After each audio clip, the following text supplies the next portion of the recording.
মৰমৰ ছাত্ৰ-ছাত্ৰীসকল, আমি যোৱাকালি যিটো ধৰঝাৰু ধৰভাই প্ৰশ্ন উত্তৰ আলোচনা কৰিছিলোঁ, আমি পুনৰ আৰু কেইটামান অতিৰিক্ত প্ৰশ্ন উত্তৰ আলোচনা কৰিম আৰু তোমালোকৰ যিকেইটা জুৰীয়া শব্দ আছে বাক্য ৰচনা কৰিবলৈ সেইকেইটা আমি আৰু বেলেগ ধৰণেও আলোচনা কৰিব পাৰোঁ অলপ সহজকৈ। তোমালোকে চাবাচোন দেই। আৰম্ভ কৰিছোঁ। তোমালোকৰ আছিলে হিনে ঘিনে, সেইটো আগতেও দিয়া আছে, চাবা।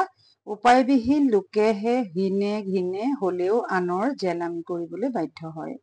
ধাৰে ঋণে, ক্ষুধা আছে বাবেই মানুহে ধাৰে ঋণে হলেও পেটৰ ক্ষুধা নিবাৰণ কৰিব লগাত পৰে।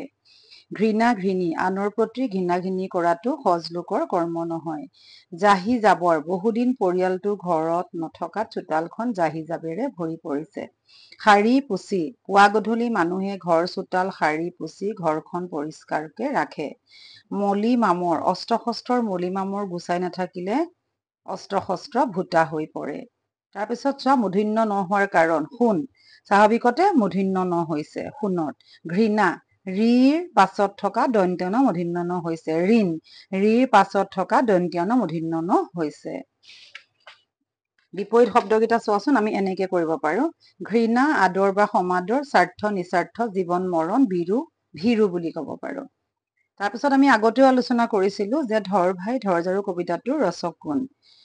কবিতাটোৰ ৰচক হ'ল অম্বিকাগিৰি ৰায়চৌধুৰী। অম্বিকাগিৰি ৰায়চৌধুৰীৰ জন্ম বৰপেটাত হৈছিলে। কোন চনত হৈছিলে? 1885 চনত হৈছিলে। অসম কেশৰী কাক বোলা হয়? অম্বিকাগিৰি ৰায়চৌধুৰী। তেখেতৰ পিতৃৰ নাম কৃষ্ণৰাম চৌধুৰী। অম্বিকাগিৰি ৰায়চৌধুৰী কবিতাটোত ক'ত ৰচনা কৰিছিলে? যেতিয়া জেলত থাকোতে তেওঁৰ কবিতাটো ৰচনা কৰিছিলে।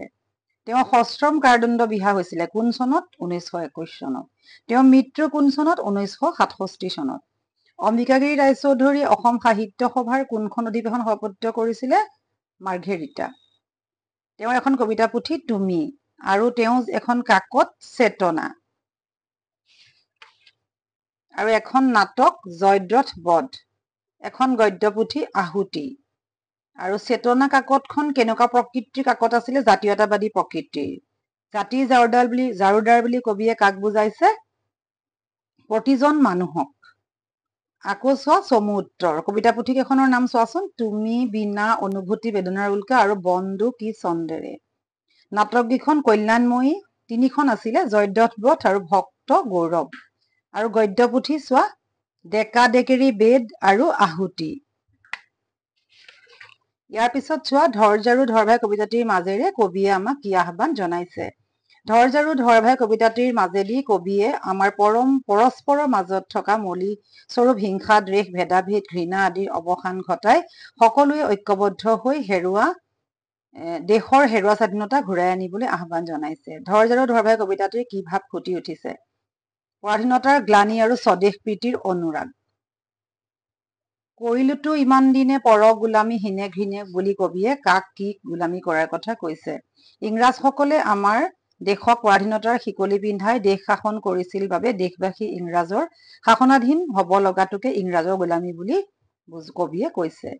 হব এই তোৰ সময় হবৰ জাতিৰ জাৰুদাৰ যে ভাই বুলি কবিয়ে কি ভাৱ প্ৰকাশ কৰিছে। পৰাধীনতাই আমাৰ দেশৰ জেউতি ম্লান বা মলিন কৰি তুলিছে। সেয়ে দেশবাসীক জাৰুদাৰ ৰূপে দেশৰ মলি আঁতৰাবলৈ অৰ্থাৎ দেশে হেৰুৱা স্বাধীনতা পুনৰ ঘূৰাই আনিবলৈ দেশবাসীক কবিয়ে আহ্বান জনাইছে।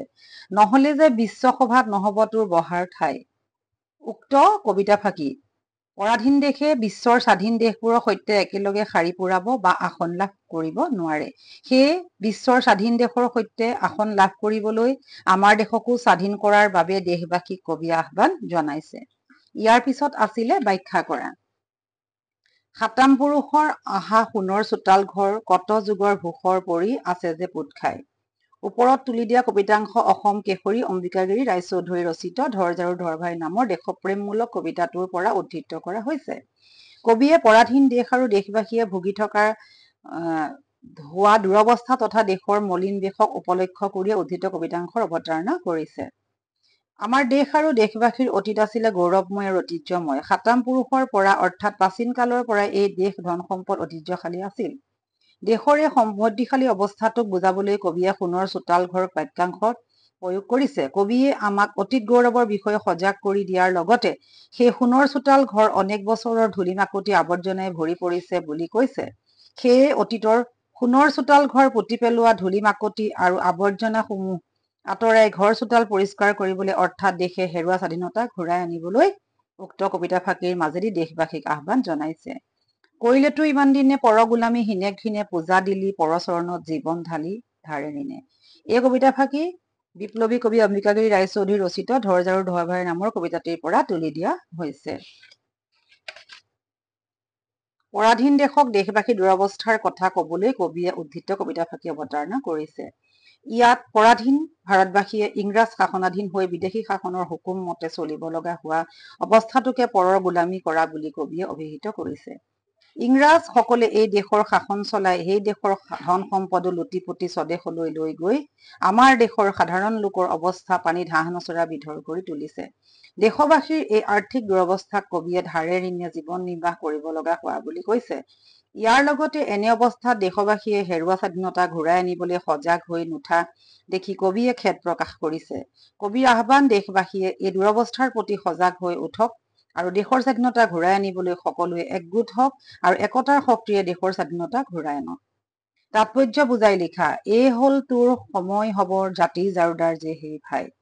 ঝাৰু হল ঘৰ দুৱাৰ বা চোতাল জমা হোৱা আৱৰ্জনা আঁতৰ কৰা এবিধ যতন বা সঁজুলি। ইয়াৰ আন নাম বাহনী। এই বাহনী বা ঝাৰুৱে ঘৰৰ ভিতৰ আৰু চোতালত জমা হোৱা ধূলি মাকতি আৰু আনুষংগিক আৱৰ্জনা সাৰি পুচি ঘৰ চোতাল পৰিষ্কাৰ কৰা হয় আৰু পৰিষ্কাৰ কৰি উঠাৰ পিছত ঘৰ চোতালত জেউতি চৰে। সেই একেদৰে আমাৰ দেহ মনকো হিংসা দেশ ঘৃণা অহমিকা ভেদাভেদ স্বাৰ্থপৰতা আদিয়ে আসন্ন কৰি দেহ মনক অপৰিষ্কাৰ কৰি পেলায়। ইয়াৰ ফলত আমাৰ মাজত অনৈক্যৰ সৃষ্টি হয়। হিংসা বিদ্বেষে মনক সংকুচিত কৰি ৰাখে। সমাজত ঘটা ভেদাভেদে ইটো সম্প্ৰদায়ৰ আন এটা সম্প্ৰদায়ৰ পৰা আঁতৰাই নি পৰস্পৰৰ মাজত সংঘৰ্ষ ঘটায়। এনে অৱস্থাত আমাৰ দেশবাসী আসন্ন হৈ পৰাত ফলতে জাতীয় ঐক্য গঢ়ি নুঠাৰ সুযোগ লৈ ইংৰাজে আমাৰ দেশৰ অধিকাৰ নিজৰ হাতলৈ নিবলৈ সক্ষম হয়। সেয়ে কবিয়ে দেশবাসীৰ প্ৰতিজন লোকক জাৰুদাৰৰ ৰূপত অৱতীৰ্ণ হৈ মনৰ মলি স্বৰূপ হিংসা বিদ্বেষ ভেদাভেদ ঘৃণা অহমিকা স্বাৰ্থপৰতা আদি মনত পৰা ধুই মচি সকলোৱে ঐক্যবদ্ধ হৈ দেশে হেৰুৱা স্বাধীনতা ঘূৰাই আনিবলৈ দেশবাসীক আহ্বান জনাইছে। এই উদ্ধৃত কবিতাংশৰ মূল তাৎপৰ্য। বীৰ বেশেৰে ধৰ ঝাৰু ধৰ জাতিৰ ঝাৰুদাৰ কৰ মনোহৰ সাৰি পুচি চুকে কোণে যত যি আছে জাহি জাবৰ। কবিয়ে আমাৰ দেশৰ প্ৰতিগৰাকী দেশবাসীক ঝাৰুদাৰৰ ৰূপত বীৰ দেশত অৱতীৰ্ণ হবলৈ আহ্বান জনাইছে। ঝাৰুদাৰ বাবে ঘৰ দুৱাৰ পৰিষ্কাৰ কৰা জনে ঘৰ দুৱাৰ চোতালৰ জেউতি চৰোৱাৰ দৰে পৰাধীন দেশৰ লোক হিচাপে আমিও আমাৰ মনৰ মাজৰ মলি মাৰ্বন হিচাপে জমা হোৱা হিংসা বিদ্বেষ ঘৃণা অহমিকা স্বাৰ্থপৰতা আদি মনৰ পৰা আঁতৰাই দি সকলোৱে ঐক্যবদ্ধ হৈ একেটা পৰম শক্তিৰে আমাৰ দেশত হেৰুৱা স্বাধীনতা ঘূৰাই আনিব লাগে বুলি কবিয়ে দেশবাসীক আহ্বান জনাইছে। দেশপ্ৰেমিক কবিয়ে দেশৰ অতীতৰ গৌৰৱময় দিনৰ কথা সোঁৱৰি আমাৰ দেশখন ধন সম্পদেৰে কেনেকে সমৃদ্ধিশালী আছে তাকো সোঁৱৰাই দি সম্প্ৰীতি বিদেশীৰ হাতত ধন সম্পদ হেৰুৱাই দেশখন কেনেকুৱা দুৰৱস্থাত পতিত হৈছে তাৰে ইংগিত দি প্ৰত্যেক দেশবাসীক দেশৰ স্বাধীনতা ঘূৰাই আনিবলৈ সজোৰে আহ্বান জনাইছে। নহলে যে বিশ্বসভাত নহব তোৰ বহাৰ ঠাই। কবিতাংশে কবিয়ে বিশ্বসভা বুলি বিশ্বৰ স্বাধীন ৰাষ্ট্ৰসমূহক বুজাইছে। স্বাধীন দেশে নিজৰ স্বাধীনতাক লৈ গৌৰৱ কৰিব পাৰে। পৰাধীন দেশে নিজৰ গৌৰৱ হেৰুৱাই সেই বিশ্বৰ স্বাধীন ৰাষ্ট্ৰসমূহৰ মাজত পৰাধীন দেশে স্থান লাভ নকৰে। বিশ্বসভা বা স্বাধীন ৰাষ্ট্ৰসমূহৰ মাজত স্থান পাবলৈ হলে আমি দেশৰ হেৰুৱা স্বাধীনতা বিদেশীৰ হাতৰ পৰা উদ্ধাৰ কৰিব লাগিব। ইয়াৰ বাবে দেশবাসীয়ে নিজৰ মাজত থকা হিংসা দ্বেষ ঘৃণা অহমিকা ভেদাভেদ আদি মনৰ মলিবোৰ অন্তৰৰ পৰা বিসৰ্জন দি সকলো একগোট হৈ ঐক্যবদ্ধ শক্তিৰে স্বাধীনতা হৰণকাৰীৰ বিৰুদ্ধে যুঁজ কৰি দেশক মুক্ত কৰিব লাগিব আৰু বিশ্বসভাত দেশৰ স্থান লাভ সুনিশ্চিত কৰি তুলিব লাগে। তলৰ শব্দবোৰৰ অৰ্থ লিখা। চোৱা। ঝাৰু ঘৰ চোতাল পৰিষ্কাৰ কৰা ঝাৰু। সাত পুৰুষ একাদিক্ৰমে সাত পুৰুষ হলে। সাতাম পুৰুষীয়া বহু পুৰুষৰ পৰা চলি অহা। কাজল ছাই পৰাধীনতাৰ কালিমা বা কলংক। যুগৰ ভূষৰ বহুদিন গোট খাই থকা জাবৰ জোথৰ। চুকে কোণে অতি ভিতৰুৱা ঠাইত সকলো ঠাইত। ঝাৰুদাৰ ঝাৰুৱে ঘৰ চোতাল পৰিষ্কাৰ কৰা লোক। গোলামী আনৰ অধীনত থাকি কৰ্ম কৰা। হিংসা দেশ খিয়লা খিয়লি ইজনে সিজনৰ প্ৰতি ৰাখা হিংসা ভাৱ। সোণৰ চোতাল মূল্যৱান বস্তু ঐতিহ্য ভৰা চোতাল। চৰণ ভৰি ভেদাভেদ উচ্চ নিচ লৈ ভেদাভেদ পোষণ কৰা। মনোহৰ দেখিবলৈ মনোমোহা সুন্দৰ। বিশ্বসভা, বিশ্বৰ সকলো দেশ বা ৰাষ্ট্ৰসমূহৰ সভা। মৰমৰ ছাত্ৰ ছাত্ৰীসকল, তোমালোকক ধৈৰ্য্য ধৰ ভাইৰ মাজৰ অতিৰিক্ত যিমান প্ৰশ্ন আছে তোমালোকক দুবাৰকে দিয়া আছে, তোমালোকে চাবা, কাৰণ প্ৰত্যেকটো প্ৰশ্ন খুব ভালকে পঢ়িবা, কাৰণ তোমালোকক মাজৰ পৰাই দিব। ভিডিঅ'টো ভাল লাগিলে লাইক কৰিবা, শ্বেয়াৰ কৰিবা, ছাবস্ক্ৰাইব কৰিবা। ধন্যবাদ।